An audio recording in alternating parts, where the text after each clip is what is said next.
नमस्कार मंडळी. पंचामृत.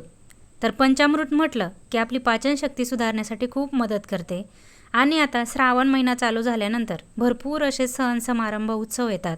प्रत्येक पूजेमध्ये पंचामृत हे महत्त्वाचंच असतं, पण ती योग्य प्रमाणात आपण बनवायला हवं. तर इथे मी 1 चमचा मध घेतला आहे आणि 2 चमचे तूप टाकून घेतलं आहे. शुद्ध गाईचं तूप घेतलं आहे. आणि त्यानंतर आपल्याला साखर न वापरता खडीसाखरच वापरायची आहे. 4 चमचे खडीसाखर घ्यायची आहे. खडीसाखर थोडी खलबत्त्यामध्ये कुटून मग तुम्ही वापरू शकतात. त्यानंतर साखरेच्या दुप्पट म्हणजेच 8 चमचे दही घ्यायचं आहे.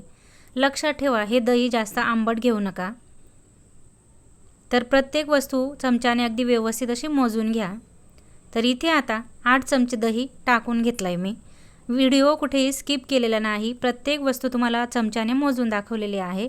आणि त्यानंतर दहीच्या दुप्पट म्हणजेच 16 चमचे दुधाचा वापर करायचा आहे. हे दूध अगदी व्यवस्थित तापवून त्यानंतर गार करून आणि मग वापरायचं आहे. तर इथे आता 16 चमचे दूध मी चमच्याने अगदी व्यवस्थित मोजून आणि मगच घेतलं आहे. प्रत्येक वस्तू अगदी प्रमाणशीर घ्या. अंदाजाने पंचामृत कधीही बनवू नका, कारण तरच ते फायदेशीर ठरतं व्यवस्थित मोजून घेतलं तर. आणि आता सगळ्यात शेवटी हे व्यवस्थित मिसळून घ्यायचं, खडीसाखर विरघळेल असं. आणि आता स्वच्छ धुवून घेतलेलं तुळशीचं पान ठेवायचं. झालं योग्य प्रमाणात आणि योग्य पद्धतीने आपलं पंचामृत तयार. तर आजचा व्हिडिओ तुम्हाला जराही कुठे आवडला असेल, एक लाईक करून तुमच्या मित्रपरिवारासोबत नक्की शेअर करा.